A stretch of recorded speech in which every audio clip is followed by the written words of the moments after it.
you will remember that it's all about people. We're messing with people's lives. I pray that we will all man up and understand that it's not about us, it's about them. Be with the first responders all over the states. Be with every armed forces. They're out there fighting for our privilege to be able to do this right here. Forgive us where we've failed you, because we know we have. We asked all these things in Jesus' precious holy name. Amen. Amen. I pledge allegiance to the flag of the United States of America and to the republic for which it stands, one nation, under God, indivisible, with liberty and justice for all. Honor the Texas flag. I pledge allegiance to thee, Texas, one state, under God, one and indivisible. I really wish we could have this many people at every meeting just to hear that sound. That just sends chills up and down my spine. Okay, this time any person with business before court not scheduled on the agenda may speak to the court. No formal action can be taken on these items at this meeting. Each speaker will be limited to 3 minutes. Judge, I'd like to speak. Okay, Mr. Hurd? Thank you, Judge. Thank you. Citizens of Scurry County, members of our court here. Got 2 items I'd like to address today. One of them being courtroom decorum. I just want to feel assured that the court recognizes the rights that was given to the public in House Bill 2840, and that y'all's decorum is in conjunction with everything that was involved with the ability of the public to speak to you gentlemen. Can y'all acknowledge that? Absolutely, we do every time. Okay, Thank you, Mr. Hurd. And the second thing I'd like to address here is that I understand that the court is going to put forth some facts and figures of what's going to happen if the rollback election is successful. All I ask of these people here is that they speak with true facts, true figures of how much is going to roll the money back and what's going to happen with the lost rollback money. And I want to ask these gentlemen if they might take an oath on the Holy Bible that they're just going to tell the truth, the whole truth, and nothing but the truth. So help them, Lord. I resent that. Well, you can if you want to. How about the rest? We cannot respond at this point. Thank you. Okay. Thank you, ladies and gentlemen, for your time. Okay, anybody else? Ms. Nessie? Good morning, Judge and Commissioners. Thank you for the opportunity to speak. I would like to congratulate all of the people who were involved in the very successful effort to obtain the required number of signatures for a rollback election. Not only did they obtain the minimum number of signatures, they exceeded it. It was inspiring to see people participating in the process and exercising their legal right to petition for a rollback election. They should be commended for their valiant effort, no matter what our personal feelings are about the issue. They persevered and were successful in spite of the intimidation, bullying, name-calling, and vilifying by some who are opposed to having a rollback election. They have succeeded in doing what many counties are not successful in accomplishing, according to our state representative, Dustin Burrows. From what I have heard about how some of these people have been treated, it makes me wonder if it's a major factor in why many petition drives are not successful or even attempted. Because they persisted, the voices of hundreds of voters in Scurry County have been heard.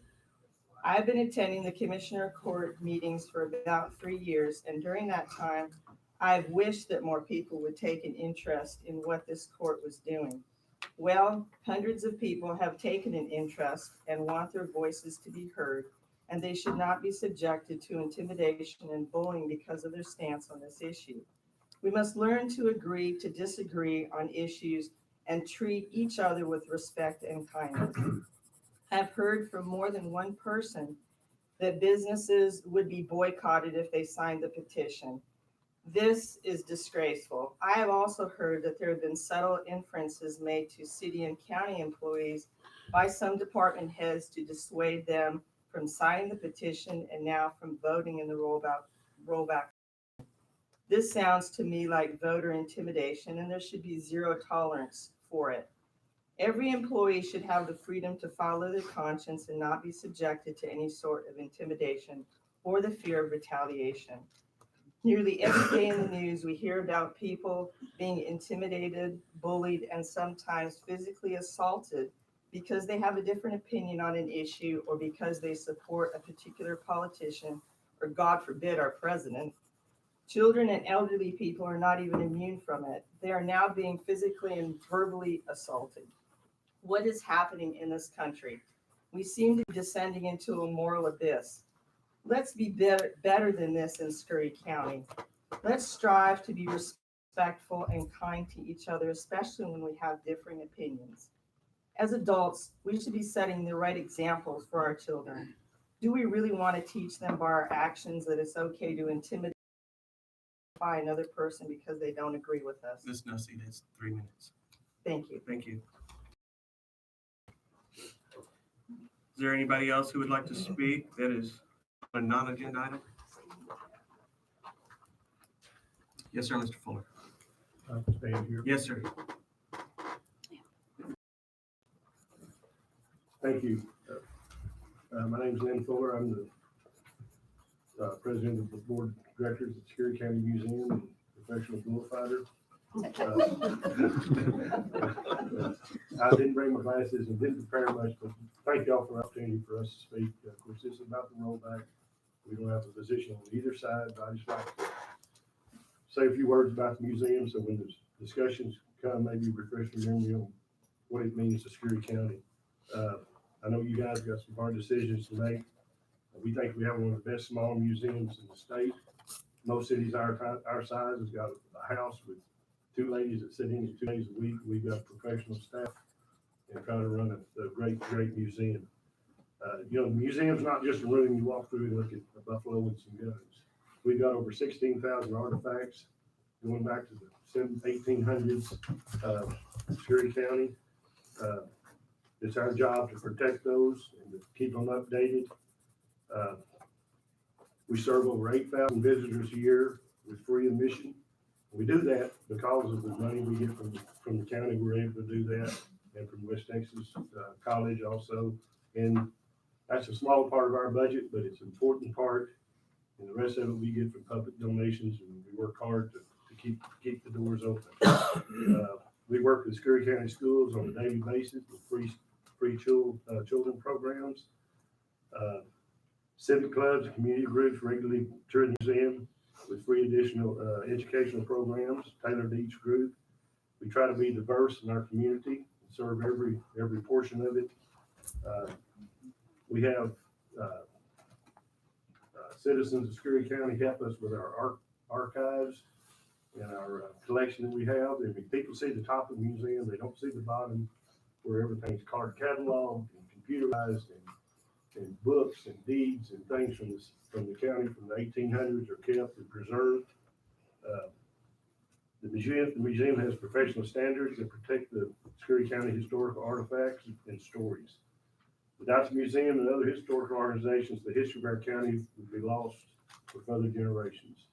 And we realize that everybody has a dog in the fight, and we just wanted to put our hat in the ring that and money is money, and we certainly understand that, but what we get from the county, relatively speaking to what we're talking about, is a small amount, and without it, we'd have to make some real hard decisions at the Scurry County Museum. So really want to thank you for your time and your efforts.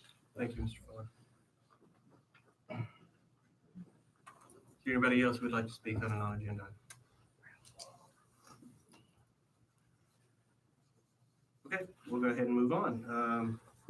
Court to discuss and consider interprecinct project schedule and staffing. Anything going on that we need to be aware of? All in Millings, All I'm going. or I believe they call it rap.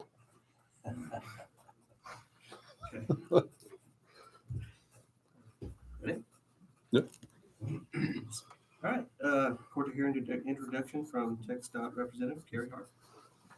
This is Carrie Hart. She's the new TxDOT supervisor. What is that? Yes, sir. What you are? She took Gibber's place as he retired, and she's going to introduce herself. We have a real good relationship with TxDOT. They help us a lot, and anyway, you have the floor. Thank you. We appreciate the opportunity to come address the court, Judge Hicks. With us today is our area engineer, Stuart Chapman, that is in our Snyder office, and Assistant Supervisor Russell Jordan. I'm Carrie Hart. I know most of you dealt with Gibber the last 5 or 6 years. He retired in August, and I was able to take that position. Been with TxDOT 21 years, been here in Scurry County 5.5. So just wanted to come today and meet you all and continue the good working relationship that we have with the court, city and county officials, law enforcement, EMS, all the county officials and entities. We have a very good relationship, and we would like to continue that and build upon that. Mr. McCown, I do have an update on your bridge. Look, It is in a contract that is starting. It's a 1-year contract. There's Okay. 5 bridges.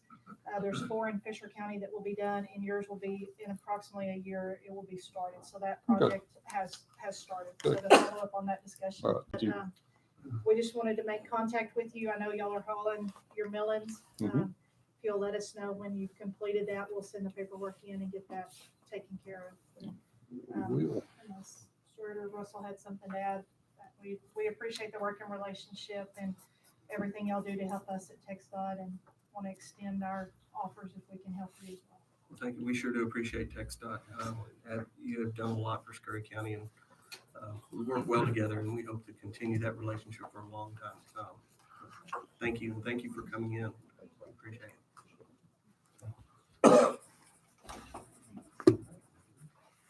Yes, ma'am. Y'all may leave if you like. Right, court to discuss and consider the health unit performing drug screening for new employees and random testing for current county employees. This contract comes up once a year. It costs us a little over $3,000, I think, plus every time they come out to have a company come and do it. What we're looking at is the possibility of the health unit doing those random and for new hires. So any comments on this? Basically what it will be for us to do this, it will come out to $9.16 per test. So it will save the county a lot. And what we'll do, we will build a database with everyone, the new hires. And what we'll do, new hires, random. If something does happen, if something shows up on the drug screen, then we will need to send them to the hospital for a blood test. And that way it'll be a third party doing it. Right. And that way we have everything covered, have all of our bases covered. If there is an accident, my suggestion is that we send them to the hospital to do the blood test. Because this will be the urine testing is what it'll be. It'll be a 9-panel, which is the average. That's what everyone's doing. And we're currently sending to the hospital if there's an accident anyway. Right. Just So there continue won't that be, for that. right. There should not be any trouble as far as the transition. As I said, it's just going to be building the database and working with HR to make sure that we don't miss anything. Right, okay. And my understanding is that the random testing is supposed to be done quarterly, correct? And it hadn't been done quarterly with the company that we've been using, so No. paying them for not providing all the services that they're supposed to No. provide. Any thoughts? I think it's a win-win deal, doing it here in town. Yeah. In our own county. You need a motion for? I believe so. Okay, I make a motion that we have the health unit to perform all screening of new employees and for those that are random testing, starting as soon as possible. Second. All right, all in favor? All right, thank you. All right, court to consider certifying additional revenues in the form of proceeds from other counties for housing inmates. We had an additional $26,520 received within the last couple of weeks for prisoner fee. Does that bring our total to $670,000 for the year? Right around that, yes. Is it all like money? So I make the motion we accept the prisoner keep. Second. All in favor?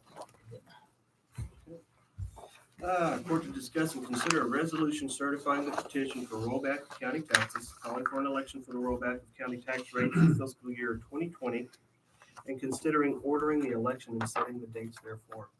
I'm going to go ahead and read this resolution. Bear with me. The resolution of Scurry County, Texas regarding the validity of election for rollback of taxes for the fiscal year 2020, ordering a special election for the purpose of determining the tax rate for Scurry County for fiscal year 2020, establishing procedures for the election and setting a date therefore. Whereas Scurry County is a duly formed and organized county in the state of Texas, and whereas on September 10th, 2019, the county adopted a tax rate for fiscal year 2020, which exceeded the rollback rate. And whereas the county subsequently received a rollback petition meeting the requirements of section 26.07 of the Texas Tax Code, the validity of which is hereby confirmed and acknowledged. And whereas section 26.07 of the Texas Tax Code requires the Commissioners Court to call an election to be held within 30 and 90 days after the 20th day it receives the petition. And whereas the election is not required to be held on a uniform election day, and the election may not be held on the primary election date of March 3rd, 2020, pursuant to section 41.007 of the Texas Elections Code, nor 30 days before or after that date pursuant to section 41.001C of the Texas Elections Code. And whereas January 28th, 2020 is a date that meets all the requirements of both the tax code and the election code. Now therefore be it hereby resolved, section 1, election order. The county hereby orders that the special election shall be held on January 28th, 2020 to allow for the qualified voters of Scurry County to decide the following proposition: for or against reducing the tax rate in Scurry County for the current year from 0.44980 to 0.34970, as shown on the order of election attached hereto. Section 2, polling places. The polling places on election day shall be as follows: Scurry County Library, 1916 23rd Street, here in Snyder, precincts 5, 6, and 7. Scurry County Toll Park Barn, 2912 Toll Park Road, here in Snyder, precincts 8, 9, and 10. South side of the Coliseum at 900 East Coliseum, precincts 11, 12, and 13. North side of the Coliseum at 900 East Coliseum Drive, same address, different part of it, precincts 14 through 15. Polls shall be open from 7 a.m. to 7 p.m. on January 28th, 2020, in accordance and pursuant to the requirements of the Texas Election Code. Section 3, early voting. Early voting by personal appearance. The Scurry County Clerk shall serve as the early voting clerk. Early voting by personal appearance shall commence on January 13th, 2020, and in January 24th, 2020, and be conducted on each day that is not a Saturday or a Sunday or a national or county holiday between the hours of 8:30 a.m. and 5 p.m. at the Scurry County Courthouse, 1806 25th Street, right here in Snyder. Early voting by mail. Application for early voting by mail may be delivered to the Scurry County Clerk at Scurry County Courthouse, 1806 25th Street, Snyder, Texas, not earlier than January 1st, 2020, and not later than January 17th, 2020. Voted ballots by mail may be submitted by mail or in person on election day, provided legally sufficient identification is provided. Section 4, election officials. The election judges for the special election shall be Linda Englert, Sonia Vincent, Nancy Doyle, Gloria Lopez, and the alternate election judges shall be Linda Anderson, Edward Vincent, Tommy Doyle, and Joe Lopez, all of whom are qualified voters of the county of Scurry. Section 5, notice. Notice of election shall be given as required by the Texas Election Code. Notice shall be published in a newspaper of general circulation not later than January 7th, 2020. Notice of the election shall be posted at the courthouse at least 21 days prior to the election date. Section 6, effective date. This resolution shall be effective upon its adoption. That's the resolution. So the date would be January 28th with 2 weeks of early voting from January 13th to January 24th with those 4 polling places. Everybody's done what they're supposed to do, so I'll make a motion, we approve the resolution for the special election. Just a little information on this. The information that we have, the dates that we have set, the information as far as the date that it can be held and the dates that it can't be held all came from the Secretary of State, correct? Yes. And we do have that in writing. Yes. All right, and there's a motion and a second. All in favor? All right, motion carries. I'll go ahead and sign this and I'll pass this to Juliana.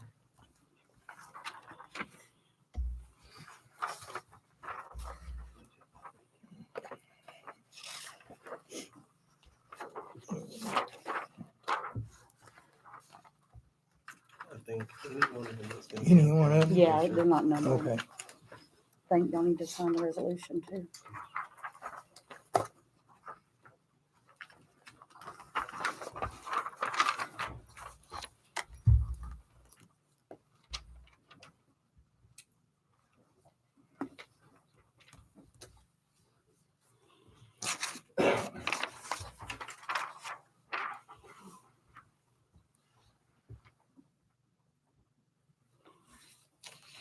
All right, and as we get into this next portion, I realize these are hotly debated topics. It's my intent that everyone have their time to make their comments, if they so choose, 5 minutes.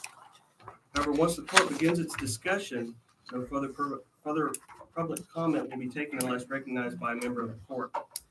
These are difficult decisions the court must make, and comments or outbursts that disrupt the discussion are not acceptable.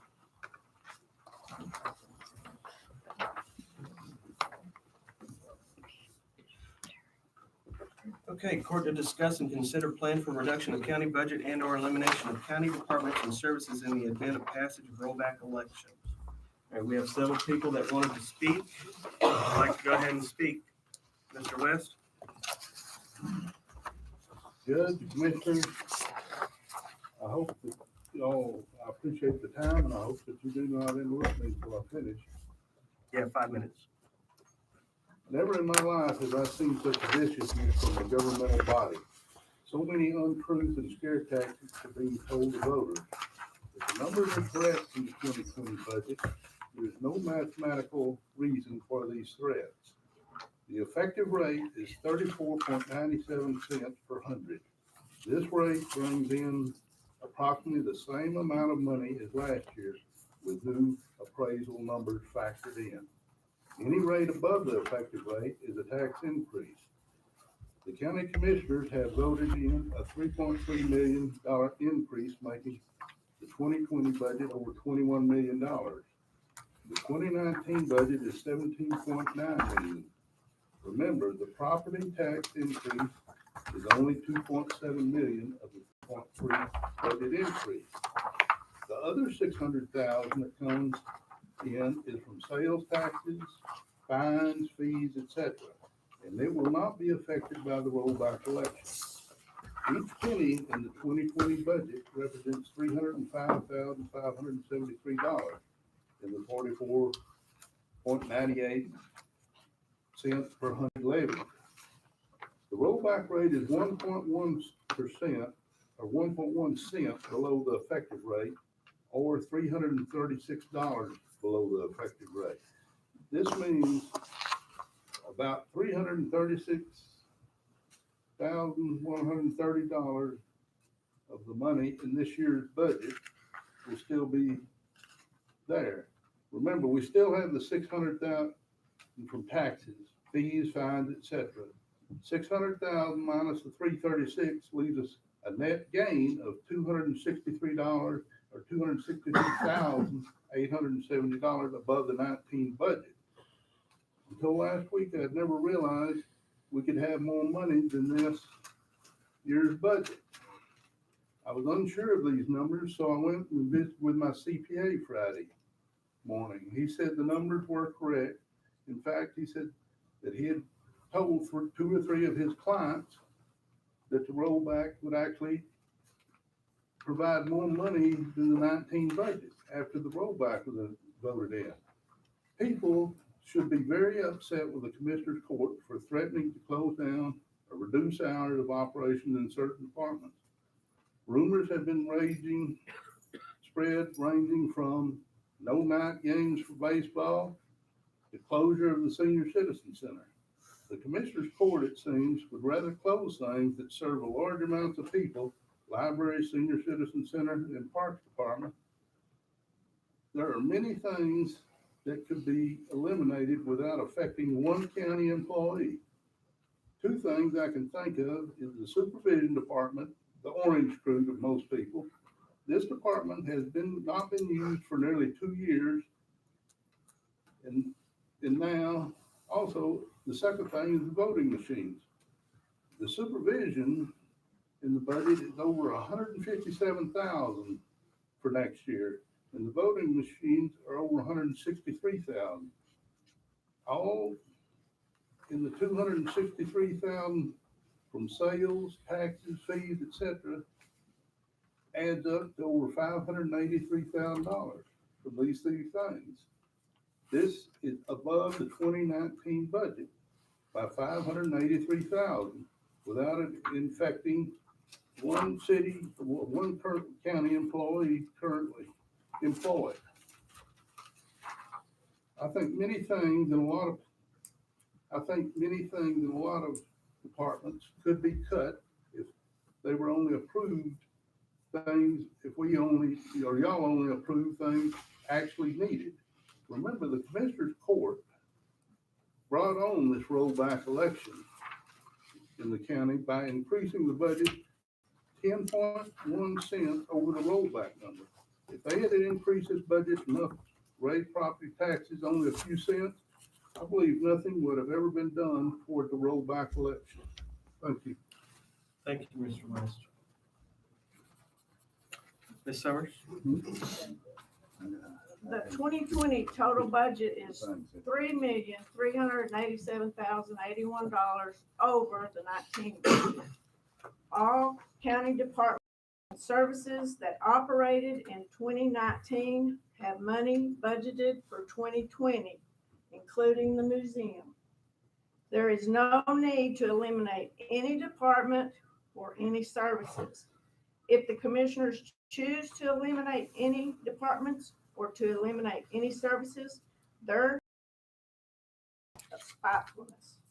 The commissioners should consider, as that is what they should have done from the beginning. Instead, they wanted 3.387 million more. Consider looking into that supervision department, a supervisor that looks after inmates when they are on work details. There was no supervisor in 2019, yet there was $50,979 budgeted to that department. Where did that $50,000 go? If anywhere, it should have been transferred to the reserve fund, as that is how reserve funds are built up. They are not normally built up $1 million a time. More on that in a minute. For 2020, the supervisor's budget is $157,130. $43,000 of that is for salary, $27,000 is for health insurance, $50,000 for a new van to transport inmates in. So how about not hiring a supervisor in 2020? Cut that out of the budget. I mean, the county survived in 2019 without that position. They can survive in 2020 without it. Regarding the $1 million that the commissioners wanted to put back into the reserve fund, how about not doing that in 2020? And how about not replenishing the reserve fund $1 million at a time? The reserve fund was depleted due to the court's admittedly frivolous spending, and do not allow them $1 more million to spend as they have in the past. Also, the court should consider requiring all current and former employees to pay a portion of their health insurance and to pay all of their dependents' health insurance. That in itself would save thousands and thousands of dollars each year. I ran a take total before I came. Health insurance for every department was almost $3 million a year, and no employee pays any portion of that. And that's, local businesses, big corporations, a lot of them have made their employees pay a portion of their health insurance to cover the cost, raise deductibles, whatever they need. I do not see why this county cannot do the same thing, and they can. Thank you. Thank you. Ms. Eckert, did you have any comments? I'm sorry. This will be short and sweet. Okay. The court has decided the rollback vote should not succeed. The opposition started on July 30th at 1 p.m. in the meeting. Citizens should watch this video of the meeting on YouTube. It was with the department heads and only the court. Mr. Merritt stated that the department heads need to convince taxpayers to agree with the tax rate or some will not still be here. One person's suggestion caught my attention, the threat to shut down departments that people hold dear. She gave the example of the threat of the museum closure in the past. The citizens came out in full force to stop the closure. This was deemed a way to stop the rollback petition. It didn't work. Now the court is threatening to close entities most citizens want and need. Youth Center, Scurry County Senior Citizen Center, library and swimming pool, and probably even the health department. The lower middle income citizens use and depend on these services. Why close them? For spite, revenge, or to simply coerce the citizens to vote against a rollback? When I spoke to people about the rollback petition, three things were constantly on taxpayers' minds. Number one, opposition to the raise across the board. They only wanted color raises at this time. Maybe the others next. The continued funding of the golf course for a few wealthy and powerful.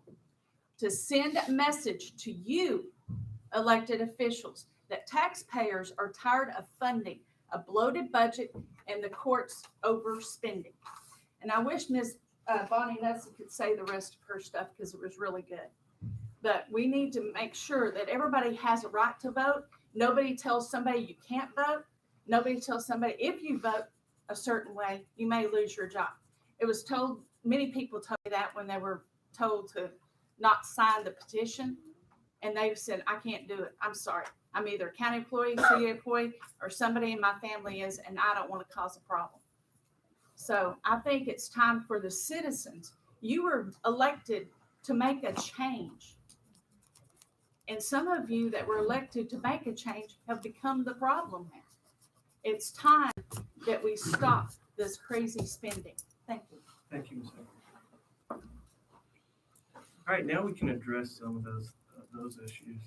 As far as voter suppression goes, I will not tolerate voter suppression. I want everybody to get out and vote how they feel, based on the information that is at hand, not my side or your side or any side. I want them to base their vote on the facts, and I want everybody to vote.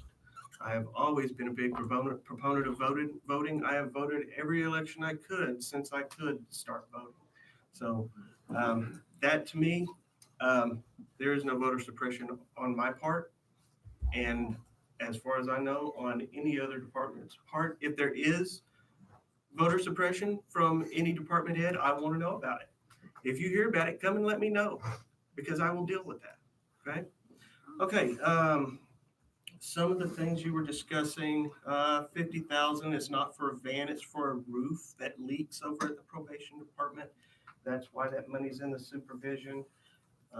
Insurance, I can show you my pay stub where I pay a portion of my insurance. So just some of those that were brought up. We're going to get into some of this stuff here. That's the end of the public comment on that, since we've already taken that. All right. Our county auditor has gone through and looked at some cuts. So if the rollback passes, it's $3 million shy. Where is it? $3,099,800 roughly. This is just a rough figure of what will be short for the budget year. Okay. We also have to take in consideration that Kinder Morgan only paid half their taxes. All right. And the reason they did that is because they sued the appraisal district for the valuations. When they did so, they only have to pay their uncontested amounts. They pay roughly nearly $3 million in taxes to Scurry County. Not all entities, just to Scurry County. So they paid 1.5. They still owe. The contested amount is $1.4 million to Scurry County, a little over $1.4 million. So you take that into consideration, and it's $4.5 million shy of budget. Where do you find that? Auditor found 1.9 million. That still leaves 1.1 million. There's also some increases that have to be considered that went up. Things go up, all right? The law enforcement center payment went up $100,000. We can't just tell the bank, no, we're not paying that. We have to pay that. A van was mentioned in probation. It's not a van, it's a roof. That's $50,000. That roof has to be replaced. We patched it last year, put $50,000 in the budget for this year to replace that. If not, we get black mold growing. We don't want that issue. We have software that we've purchased this last year, $194,000. If we didn't purchase that software, the direction that Tyler Technologies is headed is going away from the current program we have. And I think it's another year before we get there. To get to that point, to be able to switch over to that other program, we had to buy $275,000 in servers. That's a lot of money. So we took the low road, $194,000 instead of $275,000. Appraisal district fees, they went up $57,000. $57,000 just for appraisal district fees. Do we not pay that? Our property insurance went up $25,000. Cost of autopsies has gone up. We've doubled our budgets in there. That's $15,000. Insurance was an additional $250,000. Jail insurance is $425,000. The food at the jail went up, and I'm going to explain the jail here. All right, at the jail, we decided to hire 3 new employees. Cost us $195,000 to do that. All right, contract fees are $150,000. The food went up $100,000. Right, the reason we decided to hire more jailers is because if with 3 more jailers, we can keep a whole lot more inmates from out of county. All right. This year, as I said earlier, we've gotten $670,000 from out of county inmates. That's money coming into our county that otherwise we wouldn't have had. That we would have had to figure out where to come up with some of that. My hope is that with a full year, it'll be around $1 million that we get. That's my hope. I can't guarantee that, but I think it's going to be pretty close to that. $670,000 is from May, so that's a little over a year. With that, plan was if we take half of that money, $500,000, we put it towards the jail payment. We don't see those increases come from that the inmate keep. So all of just these right here is $1.5 million that we have to take into consideration. Granted, some of it we're hoping to have from the prisoner keep, but the payment for the jail, the software, the insurances, those things we have no control over. We can't control that stuff goes up. So you take that into consideration with that 1.9 million, and that pretty much it adds on top of that. That's 3.4 million. We have to figure out.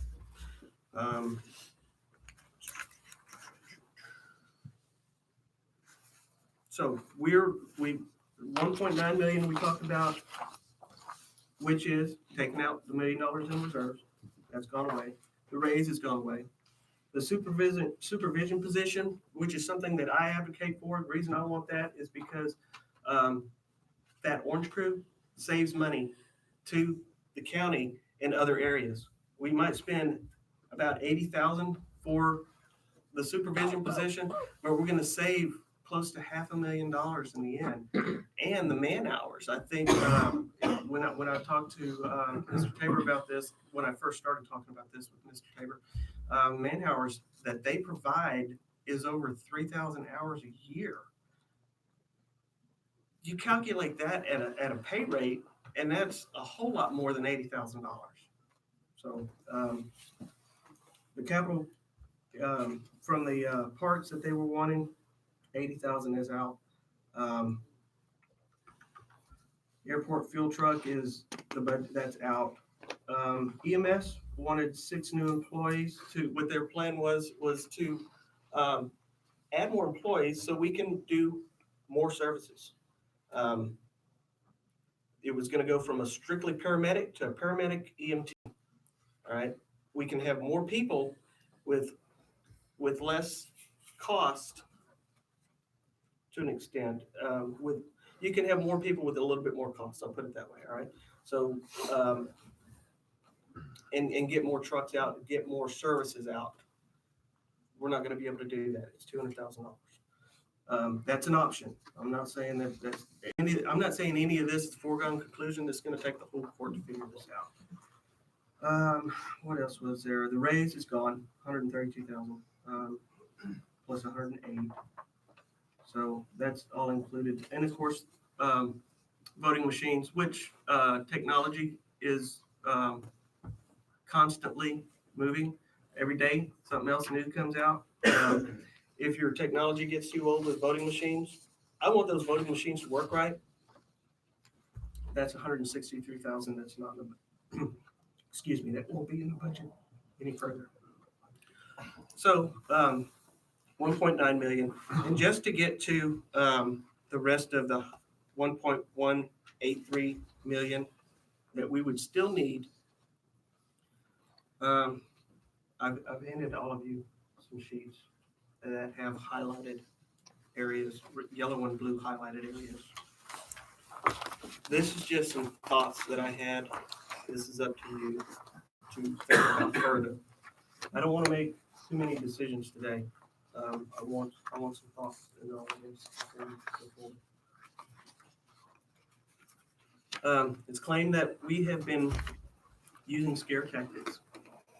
When this came up, we talked about all of this, and we did say if we get rolled back, it's a possibility that the departments would have to be cut.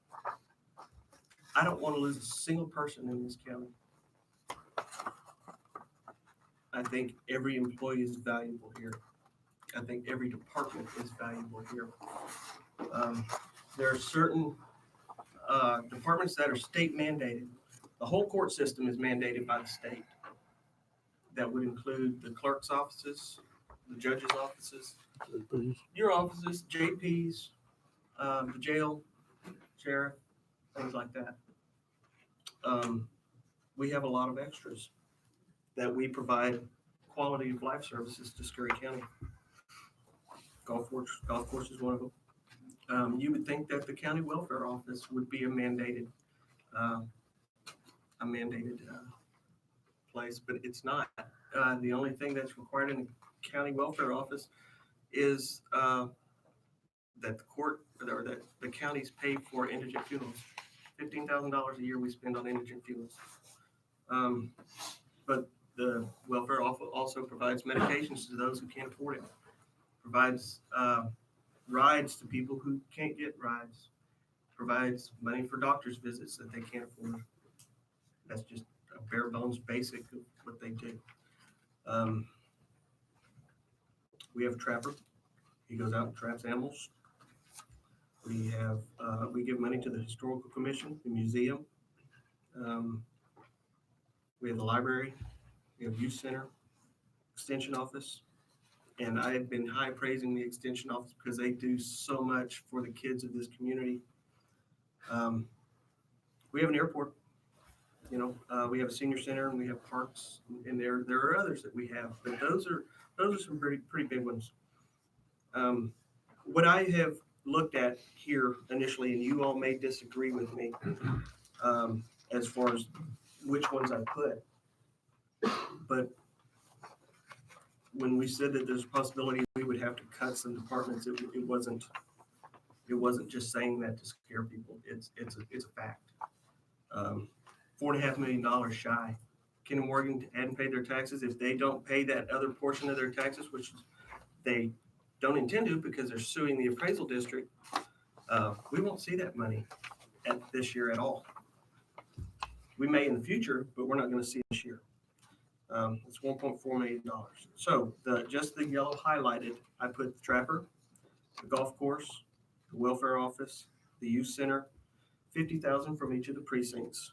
And you may disagree with that, or you may not, I don't know. And then the airport runway fund that we were trying to build up some money to get taxiways done. That was this, I think, would be the last portion to get to the grant. That is a $5 million grant. We just have to get the 500,000. We cut that part out.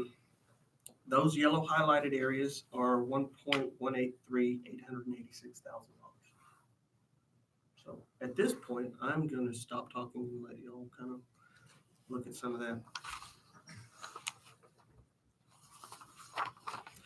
I'm sorry, I'm going to speak again. Revenues to consider.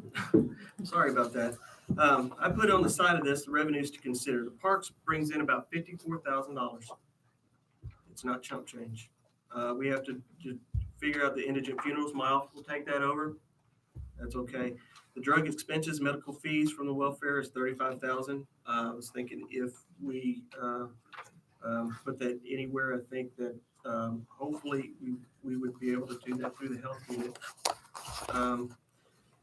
Youth center brings in about $20,000. The health unit brings in about $20,000. The senior center donations are about $25,000. Library fees are about $7,500. And if any of you department heads catch that I'm wrong on any of these numbers, you let me know. And the golf course is about $89,000 that they bring in. So when we talk about all of these, we also need to consider $266,250 in revenue that these places bring in. So, and if we're considering Kinder Morgan in this, which I think we have to, that's an additional 1.4 million, and we have several options there.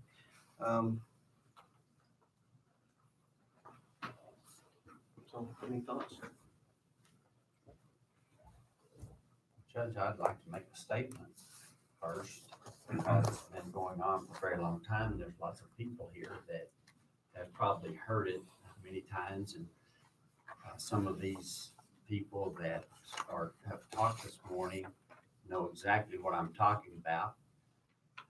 I did say that there was frivolous spending. Yes, ma'am, you were here. I presented an hour-and-a-half PowerPoint to show what we were having to pay. It's called unfunded mandates. Some of them here they're angry about even bringing that up because it's the state that is forcing that upon us.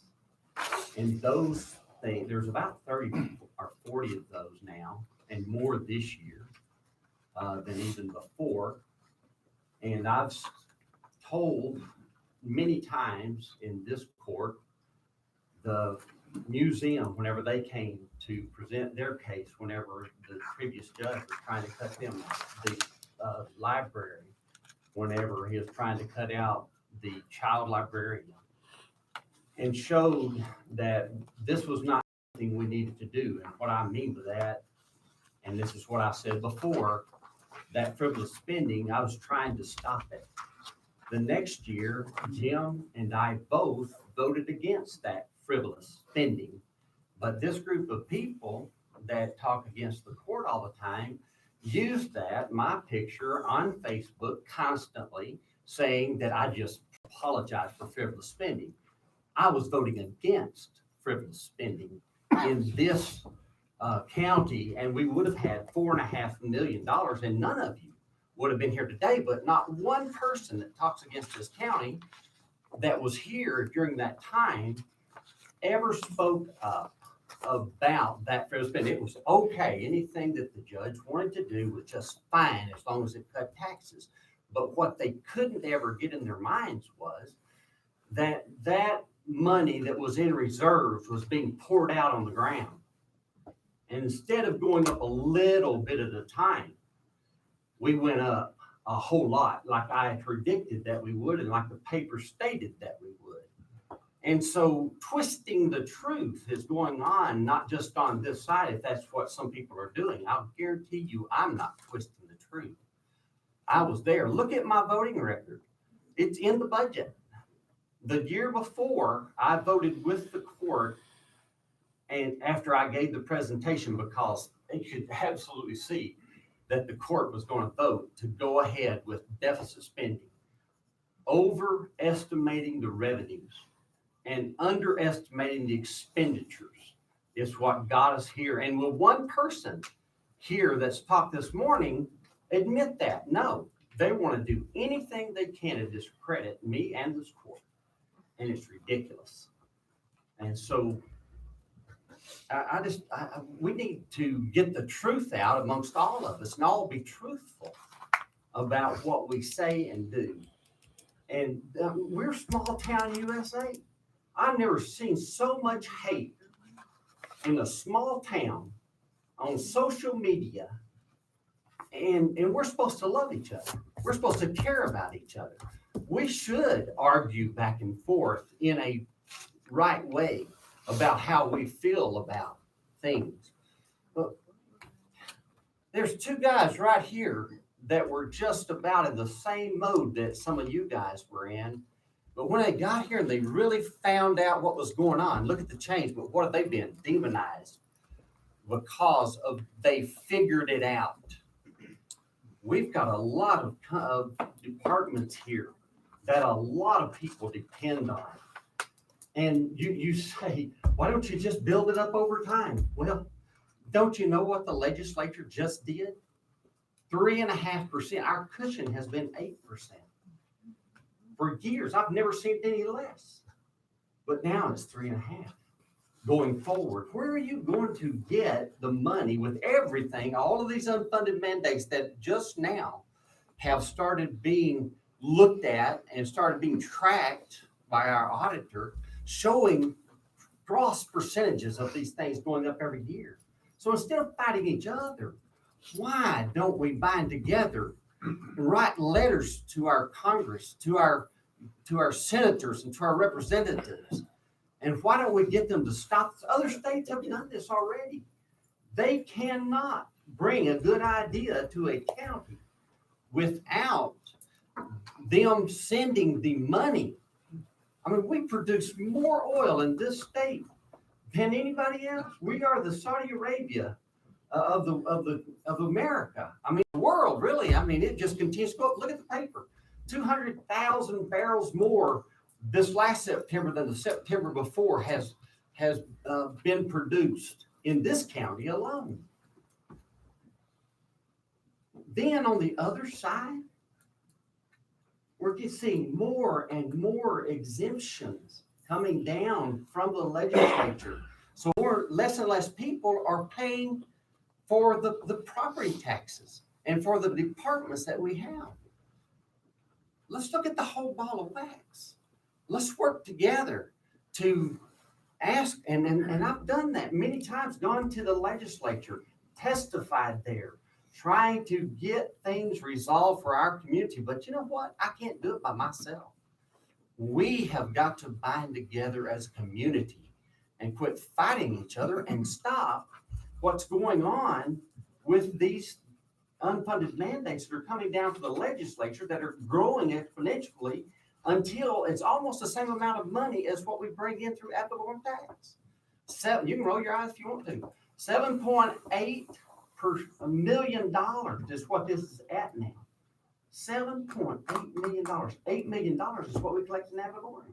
How long are we going to wait until we bind together with other counties and stop the nonsense coming down from our state? That's all I got to say. I think you've done a very good job. I commend you. And I hate anything that we'd have to get rid of, but that may be something we have to do. Judge, I'd like to reply to that. No, sir, you've had your time to speak. Thank you. Larry, you put together Did I a get on my proposal. 5 minutes, Judge? To get my full 5 minutes? I'll give you 2 minutes. You had 3 minutes earlier. Well, thank you. Ladies and gentlemen, we have a gentleman over here that decided to reprimand the voters' freedom to come up here and disagree with our commissioner's court and put out some facts that are questionable about whether or not they could have cut back or could not have cut back. And I asked Mr. Williams, how much money would we have if we had the Maverick West money back? How much money would we have if we hadn't done Cadaver Road? How much money would we have if we hadn't done the airport hangar and various other questionable expenditures that you know, when you're out of money and you're broke, you don't spend money. That's just the rules of life. When I'm bankrupt, I can't spend no money. Nobody give me credit. I can't spend beyond what I've got in my possession. And I think this is something the county needs to address here. It's the fact that we are broke. According to y'all and according to what I see, we are broke. We're in a bind. And we just need to do something different here, and that's not spend what we keep growing the budget at, 3.3 million or whatever it was, Judge, something like that. So I'm just gonna say to you folks out here, just take in consideration, there's two sides of this story. It's not only what Terry says, but it's also the people that have to pay the bills here too. And that's all of us, including the ones that disagree with me, coming out of y'all's pockets too, you know. So with that, I thank you, Judge, for All your right, time. thank you, Mr. Hurd. I'd like to say You're, something, yeah, absolutely. Absolutely. Judge. Things are rough. But I want people to understand one thing, that they are getting better. You used to, well, that ain't right. They are getting better. This is the first year since I've been coming to this court, since 2016. This is the first year to show you how bad it was, but they now show you how it's being tried, but you don't come out of it in a day. This is the first year, and I went in there just a few days ago. We have been using October's tax money to pay for the year before's bills. When we started getting in October, she had to go grab it to pay cussed bills. Now you tell me how high that stinks. Was it her fault? No. No, it wasn't her fault. All she's doing is trying to keep us from getting sued, I guess. I mean, people had to get paid. The light bill had to be paid. Where'd it come from? It come from, and then when you run out of that, you had to sweat it 6 months just to try to get to the end and make a payroll. So it ain't all been just easy going. But it ain't what I'm trying to say. It hadn't been because some people hadn't been trying. And I think she's done a commendable job of keeping her and Miss Carvin both our noses above the water. It's hard to do when there ain't nothing there to pull up to spend. But like I say, always likes a few more days. If we can get there just a few more days without going down there to the tax office and getting their money out of there and spending it now. Well, we have done a little better. Now, is that enough? Hell no. It's not enough. But you put a little here, put a little there, you try, and that's the only thing we can do. And, you know, we ain't got no magic wand. Thank you. Absolutely. I wish Mr. Hurd had stuck around because I wanted to respond to some of his comments about all the previous spending. We've got a new court now. That was the old court. And it's like Terry was talking about, the deficit spending. And what that means is taking money and saying that you've got this much money coming in, but you really don't. You're spending all this much more money and you're taking it out of the reserve fund. Over a 6-year period, over $7 million was taken from that reserve fund to spend towards the deficit or towards the budget every year. And so that's where some of that money from Maverick West, instead of budgeting those things and requesting for more tax money for those things, it was all taken out of reserve. So the reserve, when I came in January, reserve was at zero. Our financial advisor was in here a month ago, 2 weeks ago, something like that, just not very long ago. He recommended at least 3 months of reserves. $1 million is 1 month to operate this place. We have 0 when I came in this year. So we saw an opportunity. We were gonna take that opportunity to get us ahead, try to get us out of the hole that we're in, because if we go backwards, this is happening. It's gonna have to happen, because all the numbers that you hear, you're gonna hear a lot of numbers, you're gonna hear a lot of percentages and millions of dollars this and millions of dollars that, and why don't we take it from here? What it boils down to is the nuts and bolts is that we don't, if we get rolled back, this will have to go away.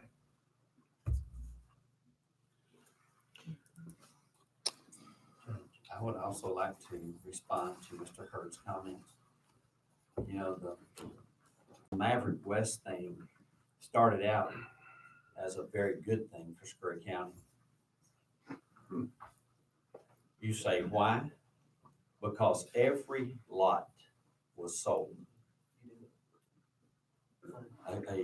It was under contract. And the contract wasn't fulfilled a year later, but because the contractor knew that they might not be able to get permit. They didn't get the permit. In the contract, they stated if they didn't get them by December 31 of that year, that they would pull out. And that's exactly what they did. Whenever I was on the hospital board for 5 years, we had doctors and nurses, professionals come into this county wanting to be here. No housing that they wanted at all.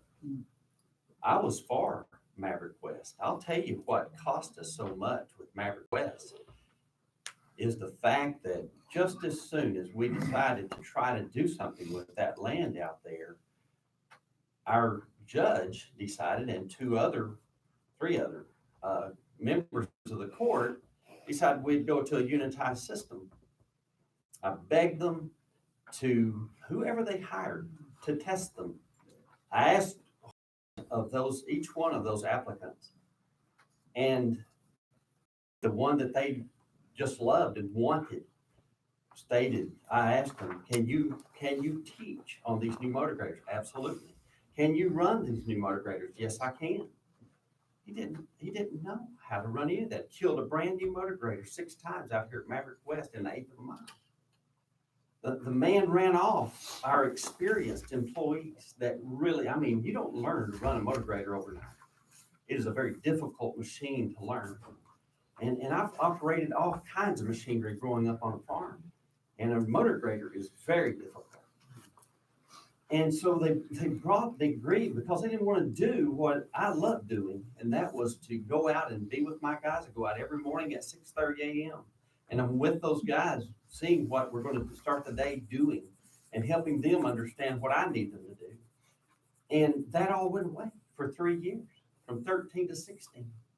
And the supervisor was such that he wanted to force employees to be under his rule without them being able to do things that they knew how to do and train them, trying to make them do something he didn't know how to do himself. And so over and over again, we had to restart. I never even went out there because of the angst between myself and the supervisor, because I could tell he did not know what he was doing. And like I said, Jim Robinson was my foreman and could have been a great supervisor. It could have worked better and a lot cheaper, more efficient, because he already knew all the guys, but they wouldn't have him. So hiring the wrong person and then redoing roads over and over again cost a lot of fuel, cost a lot of time, lost a lot of good people. And when we got it taken back over in 16, it's going to be a long time before we get our roads back. Farmers, because of this man's ideas about roads, farmers could not drive down the road because their implements would drag on the road. I'm telling you that there are a lot of reasons for the cost that and because of the conditions of the roads that we have today, is because of that unitized system. But we needed housing, and that was what I was wanting. And whenever this guy comes in and he's buying all these lots, and guarantees, that he's gonna build houses out here, and then the contract can't be fulfilled and he goes away. But you know what? Every house that's ever been spec built out at Maverick West has sold prior to its being finished every time.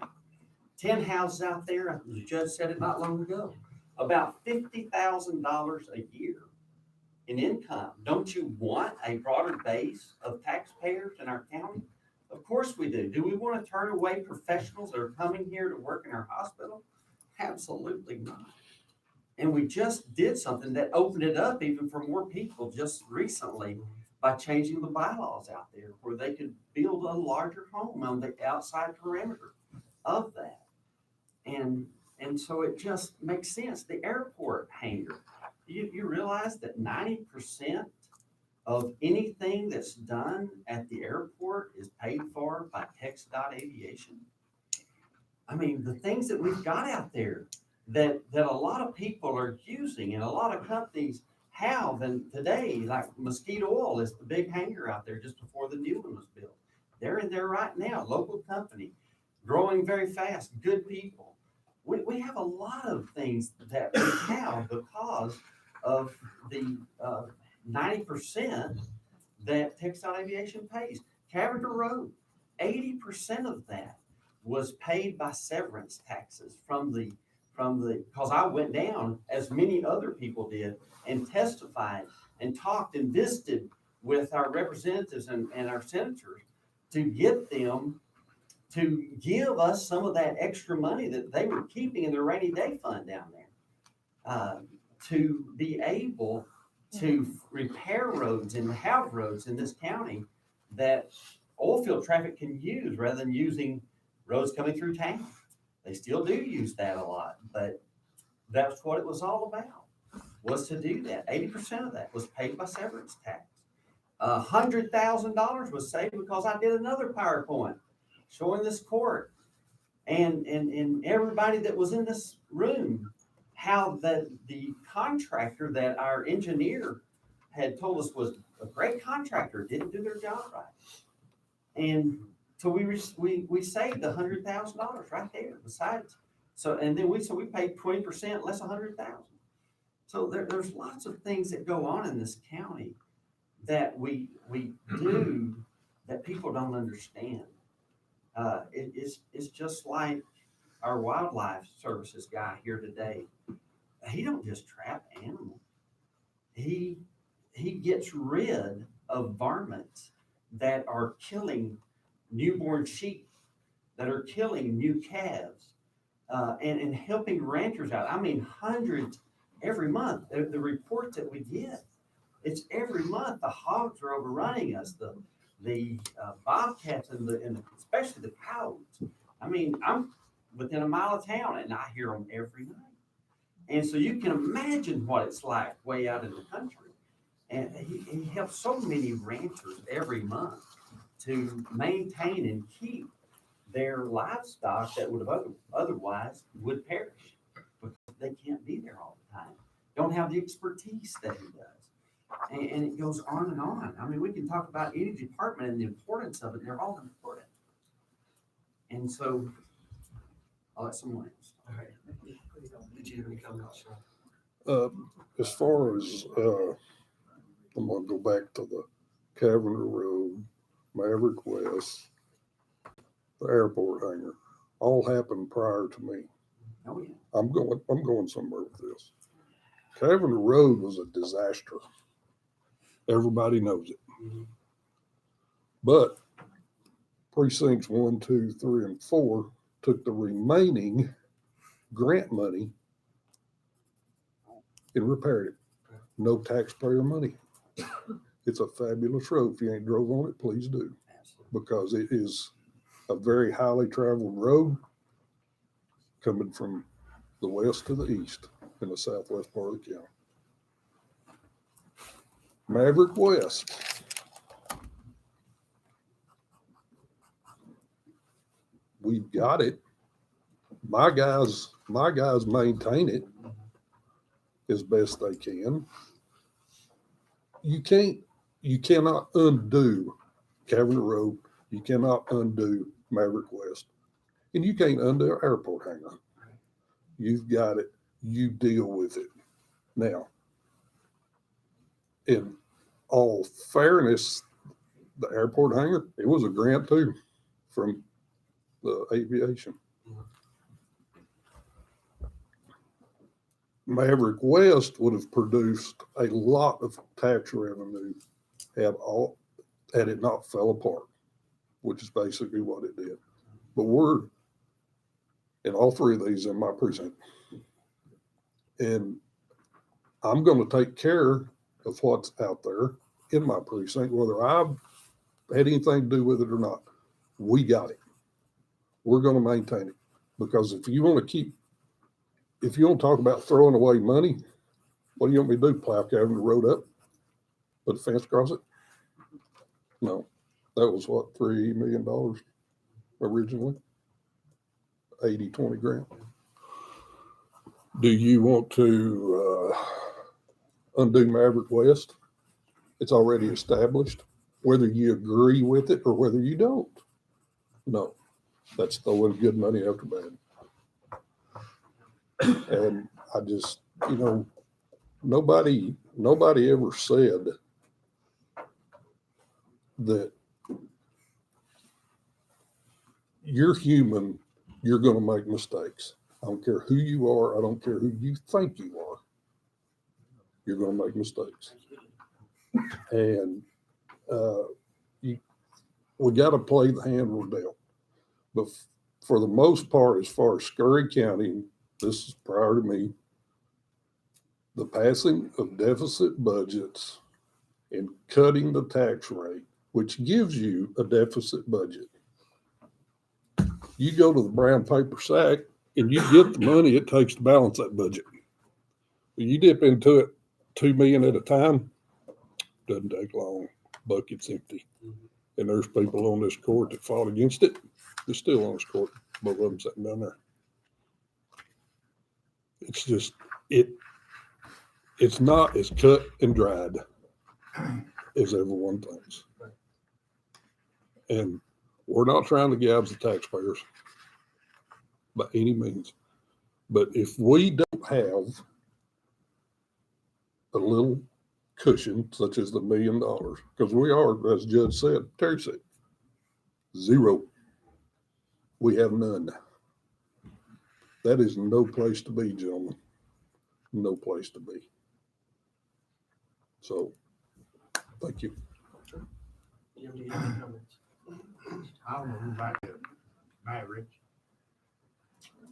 We all met out there one day before Unitize come in.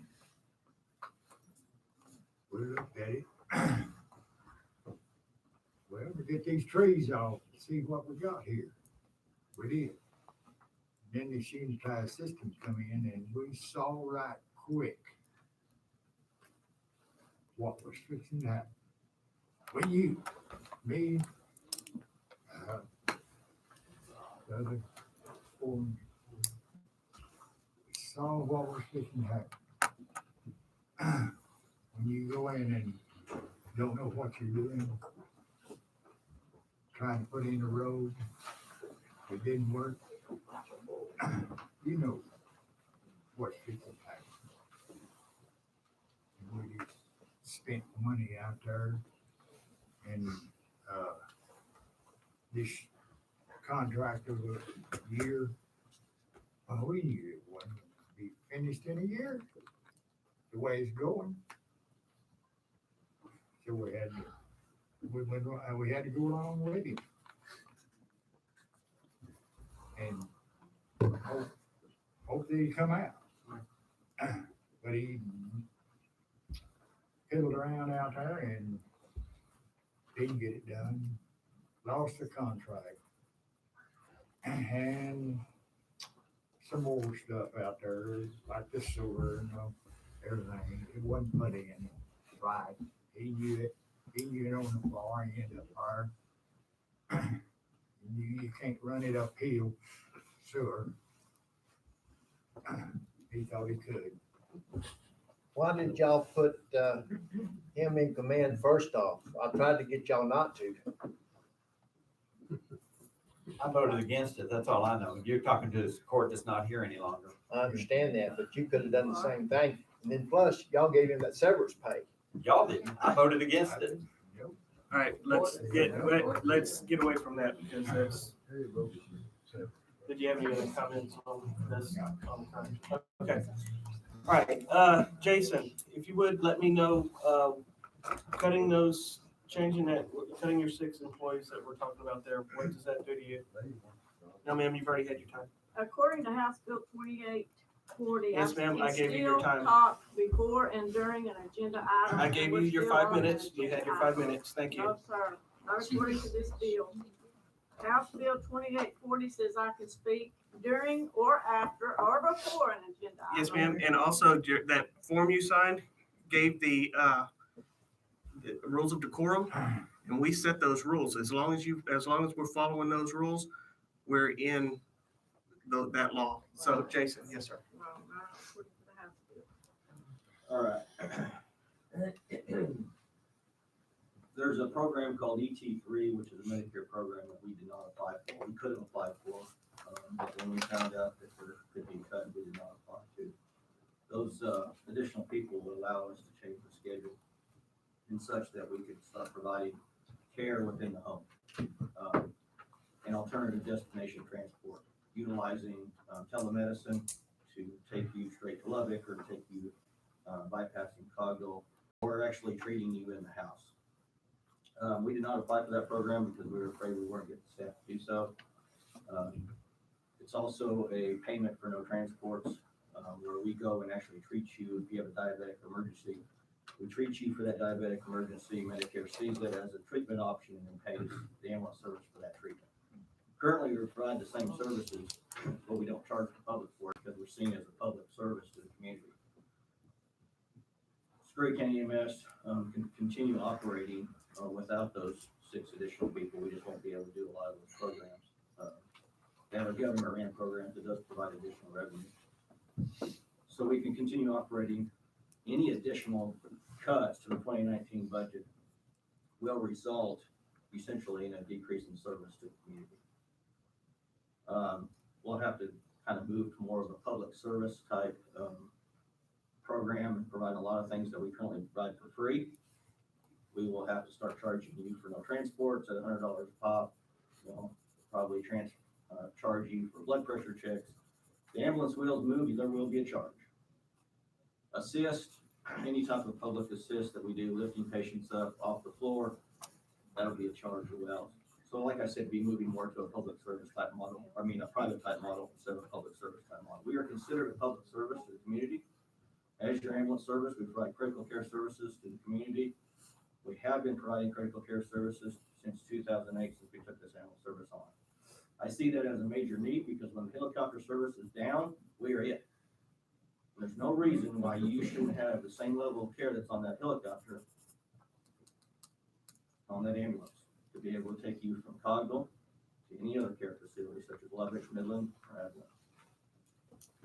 We are currently providing that ambulance service or that type of critical care service to our community. If cuts are made, we won't be able to provide that type of service, I guarantee you. The only person that benefits from that is your medical industry, because we won't be qualified to transport you. So you'll have to be flown. That'd be great for the aeromedical industry, bad for the taxpayer. Why? Because you're going to have extremely high medical bills, which is going to cost the taxpayer even more money. We can operate the ambulance service without 6 employees without any problems. We won't be able to do a lot of the treatments that we were planning on doing to grow the ambulance service. We are running more calls than we've ever ran in this county ever. I checked with Perry on this and I'm correct. My numbers are not lying. We are currently 66 calls over our record, which was last year was our record. Currently running 66, so we're only halfway through the month. So I foresee that we'll do 100 more calls than we've ever done in Scurry County. This is not the time to cut Scurry County EMS if you want the services. we will continue providing the same level of care as long as, we have no cuts. Is that what you, Yes, sir. what you needed to hear? Thank you, Jason. Do you have any questions? Well, I know for a fact, everybody on this court does, and everybody else should if they remember it. We have a fabulous ambulance service. Fabulous. Lots of places do not have them. And let's just, and I'm gonna get in on the sports deal a little bit. Let's say we do have to cut for some reason that. What is the one thing that is at every football game in Scurry County on Friday night? Ambulance. Because it is UIL required. And on top of that, Jason generates more or less $1 million a year of his $1.8 million budget. And he don't have to do that. He doesn't. So I've picked on him before. So I know. Can I say something non-recall related? You have up to 2 minutes, yes, sir, because you had 3 minutes earlier. Okay. I was gonna do this anyway before they spoke or not, and it really has nothing to do with recall the taxes or whatever. I just, since we've got them all here, and I was gonna go talk on them separately, I'll take y'all's time, and I want you guys to hear this. I had an incident at my ranch about 2 months ago that, not my fault at all, but anyway, besides the point. Couple broke collarbones, ribs, 39 staples in my head, and what they call a massive head injury. It just so happened, one of the sheriff's deputies was there, and my cows got out, long story. Anyway, he happened to be there. And according to the emergency room doctor at Congo, the 2 specialists in Fort Worth, if he hadn't have been there and the EMS hadn't responded in the timely manner, I had about 15 minutes to live because of massive blood. And I'm 9-10 miles outside of town. I've worked law enforcement 40 years, some of the best EMS response teams in the nation, the Fort Worth PD and the FBI for 40 years. And this bunch was as good and professional and timely as anybody I've ever been around. And I just want to take the opportunity to thank all of them. It was a bad experience, but a good experience. In my opinion, they saved my life. Thank you, Mr. Fuller. Okay. Let's get into the meat of this now. All right. So, just my opinion. Y'all may disagree with me. I don't know. We'll discuss that. When we started talking about this, my opinion is, and has been, I don't want to cut any emergency services whatsoever. So I would say that my thought is to take that out of the 1.9 and figure out where else we can come up with $200,000 for EMS. They do save lives every day. So that's my thought. So really open about that. yeah, I agree 100%. So that bumps that up to 2.1 million. And we'll have to come up with 200,000 somewhere else. Have y'all looked over the highlighted areas? Oh, you just giving them that. Okay. Don't have to go there. Yeah. If y'all would like, take all of this and digest this. We have another meeting on the 30th. Mm-hmm. We can discuss, think about all this and come back on the 30th and make a decision then. My thought is we need to have a plan. Excuse me. We need to have a plan in place if we get rolled back. I don't think sitting on our heels is going to do us any good. So my thought is we take this information, we come back on the 30th and we make a decision on what will happen if we get rolled back. And then if we do get rolled back, we need to have a plan on putting this plan into place. So that would mean if we do have to close facilities because we get rolled back, the timeline on that, and whether we want to keep those properties or not. So if there are no further comments, or questions on this from the court, then we will move on to the next agenda item. Judge, I just want to say thank you and Angela and all the help that she's had and you've had to bring this to us. That's the first time I've seen it, and it's been well thought out, and I appreciate it very much. On this, just cause they're different colors don't mean. No. They're, You just try to. yeah, make I'm them just up where you throwing, can see. yeah, and the only reason I did the yellow and highlight, it was to get to a number. All right, the only reason the blue are highlighted is to get to another number. Okay. So, you take them and mix them and match them however you see Okay. fit. And, remember I put the numbers that we've got to get to down there. That one number, the 1.9 will change if we're gonna, my thought is keep the EMS. You decide how you want on that, but The only thing on the EMS is that 3% was included in that 206, so we'll still take out that 30%. Okay. So I'll have new figures for that. okay, all right, sounds good. Okay, we will table this for now. Everybody agree? Yes. All right, the fun stuff, line item transfers and budget amendments.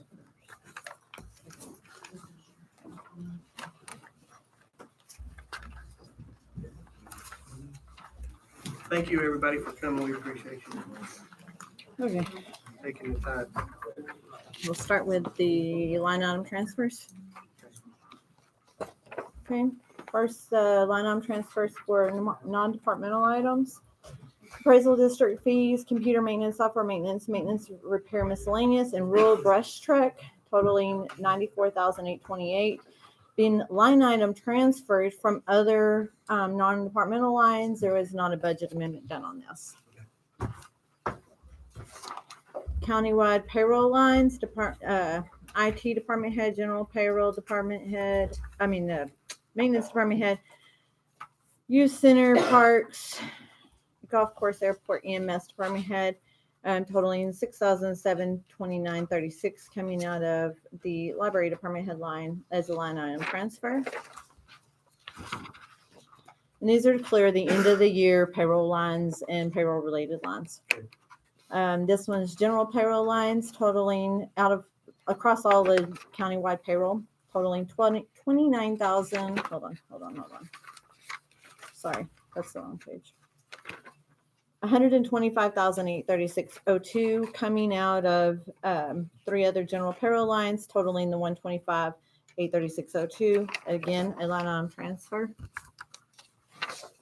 Part-time payroll totaling $6,082.32 coming out of the library part-time payroll line item transfer. Countywide Social Security lines, $13,743.82. Line item transferred out of various other countywide Social Security lines. I'm sorry. I know, my fault. I forgot to give them out. That was my fault. Countywide retirement, $24,353.43, transferred out of various countywide retirement lines, line item transferred. Workers' comp and SUDA, which is unemployment, countywide 208.46 out of a very few other countywide workers' comp and SUDA lines, line item transfer. Final countywide one is the insurance, totaling $392,863.61. I would like to make a note. Part of this was due to a computer glitch in our software program for the jail dispatchers and jailers insurance. It had only calculated it at 1 month instead of the entire year, but I was able to do a line item transfer from various lines to cover that and without having to do a budget amendment or pull from reserves. And then we get to the regular ones. District court, line item transfer, jury expense, $844.12 out of court appointed attorney. District clerk's office supplies, $300 out of travel expense. Tax office, communications and training, $132.06 out of maintenance agreements. Maintenance department, janitorial, $200 out of maintenance repair. Had to order a part for his floor scrubber. Juvenile probation, clearing up their end of the year lines, office supplies, audit expense, non-residential, travel expense, and professional fees totaling $10,680 transferred out of residential. Health unit, education and training and contract labor totaling $863.88 coming out of office supplies, clean up the end of the year lines. Library, $3,300 for equipment. This is a payment for the security cameras that we will be getting or updating in the library. This is for the senior center for the same thing. Security cameras for the senior center, $4,300, and it's coming out of their maintenance and repair for their security cameras. Extension office communications and part-time, $70, and it's out of maintenance and repair miscellaneous, line item transfer. Precinct 2 tires and tubes, $4,000 out of road material and construction. JP Tech Fund maintenance agreements, $1,000 out of other equipment. JP Tech Fund is to pay for their Tyler case manager software management support for their Odyssey program. EMS on transfer, education and training, $984 out of professional services. EMS utilities, $500 out of his payroll. And then that's all of the line item transfers. There are a few budget amendments. One, there's the treasurer for medical expense, $2,200. JP Security, this is out of the JP Security Fund that is funded from fines and fees from cases heard in their courts, $2,300, and this is to update the security cameras at the annex. This is courthouse security, and this is also from fines and fees from the county clerk and district clerk courts, and it is to pay for the expense of updating the security cameras, $6,804. This is the jail contract labor, $11,560. This comes from the prisoner revenue. And then there's also the jail retirement, food, unemployment, operating supplies, education, training, and utilities totaling $28,149.92, which also comes from the prisoner fee funds. Just a short list. Shares and Rollback catalog. It's gonna take me a minute. You ain't got nothing else to do. Just lunch.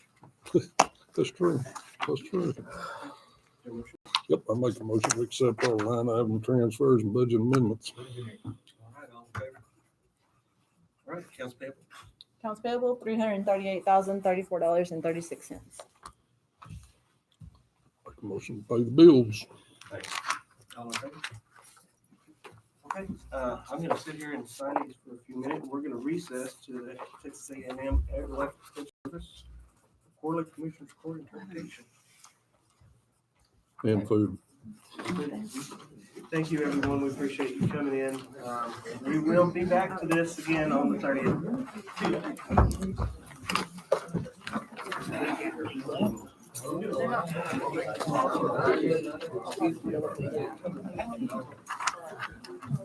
I will meet y'all over there.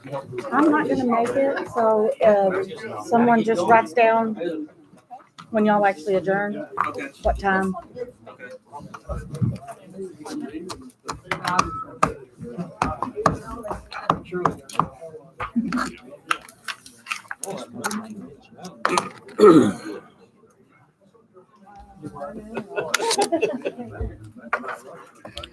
So y'all get to eat my portion. Do what? You get to eat my portion.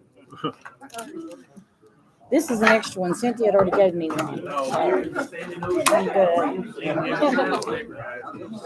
think he's already, oh no, that's just the supplemental, but yeah. This is an extra one, but I could give it to the paper guy if I wanted to. I got it.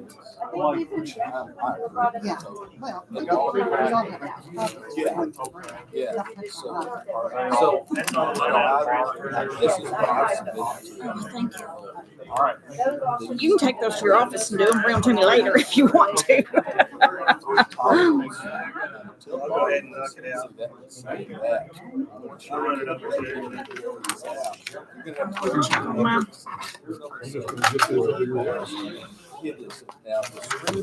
Sam went to get his knee x-rayed a while ago. Had a pipe explode out on location and hit him in the leg. If you don't have bad luck, you have no luck. I know. Yep. He said that thing just blew.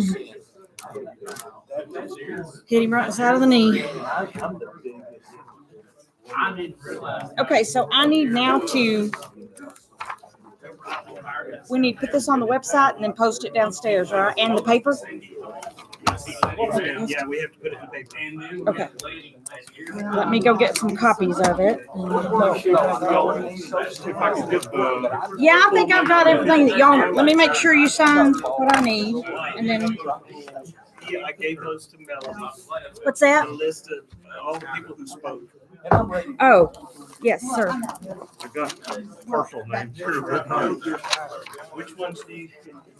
you were saying first. Herd. MELHERD. MEL. Who else did you need? Okay, Gail Summers was one. Oh, Bonnie Nussey. Bonnie.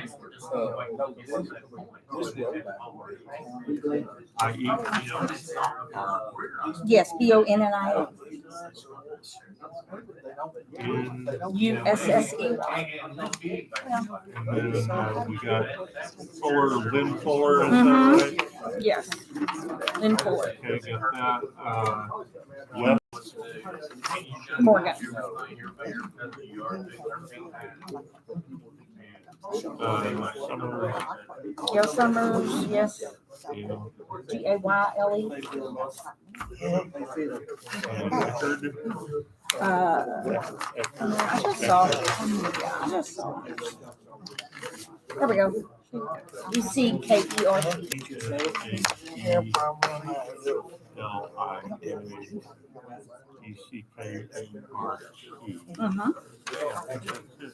And the guy that spoke here in the middle, For EMS? was it? Jason Tyler? Or No comment on him. There was the guy talking about EMS Jason Tyler, is that right? he's the EMS director that was talking. And then the guy broke in and comment, was that Mr. West again? That was talking about them saving his life, or? Yeah. No, that was Lynn Fuller. Lynn Fuller.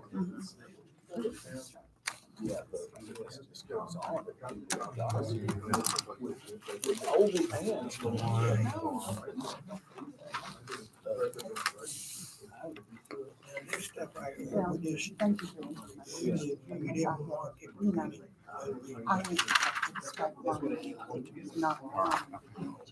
If you got it, if not, give me a call. All right, appreciate it. If I can remember it. We're past the point, you know, in the last 4 years, we cut the parts budget to get to here. Now, we're talking about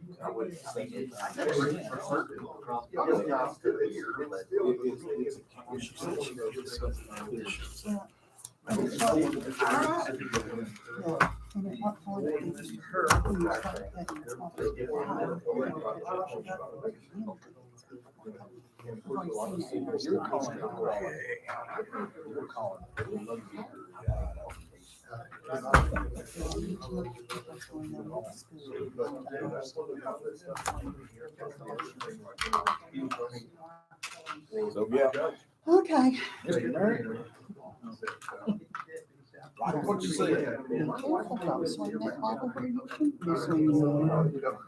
It was full of really sad. I'm sorry, y'all are having to do all this. I wish I had answers for you. If I had answers, I'd give them to you. I had answers, I wouldn't be here. Yeah. Well, and I will say what I told you, just so told him. We're not getting married. It's time for the younger generation to start. Well, I'm gonna be coming up next. I figured you was, I was gonna do with the secretary also. If we stay, I don't know. Okay. If this can't happen, hey. Yeah. Thank you. Well, you bet. Thank you a lot. Appreciate it. I'd like my hand on the book. The judge swore me in. I don't have to swear. I took offense to that too. But you know what else? Every time he's pulled this shit, he gets up and he runs out before this court's done because he every time he pulls that and then he gets up and walks out the door 20 minutes before the deal's over. So you can't. You gotta listen. You got. You know. Well, just don't touch my I promise you. I promise you. Let me tell you something about it. I went around every house in this stuff around my fishing crimes. Most ladies that was older than me or just as old, well, don't you touch that library. Well, me and Ms. Jones didn't see her because another time. I tell you what, I walked over there pretty regularly. You asked over it. We've heard. That's why I said it. And she's doing a job that is quite commendable. And what we do is, yeah, that's what burns me about this whole thing. We need her. We gotta have her. We need Amy. I think we're gonna have her. They're getting their mamas to read to them. They're getting their daddies to read to them kids. And they're way real Spanish folks. And that's what's, Well, it may have. We just need to get our people. I need to get people that's involved in the park to go vote. People with the library's got to go vote. Well, you've got that core group that uses the museum, the library, the senior center. Yeah, But we've got to But mobilize. realistically, and I've seen the budget, like I said, I'm putting up $600,000 and I'm not even helping a little bit. That's a drop in the bucket. So, I don't know. yeah, so I'm saying the library The library, will be gone, the airport will be gone, the parks department will be gone. but it's still not going to I fix have it. It's not asked gonna fix over the problem. every idiot in the world over that golf course that I don't play on. Yeah, But I'm ready to get it. That's what it takes. I'm ready to do it because there's other things more important. I can understand that. See, I can understand that.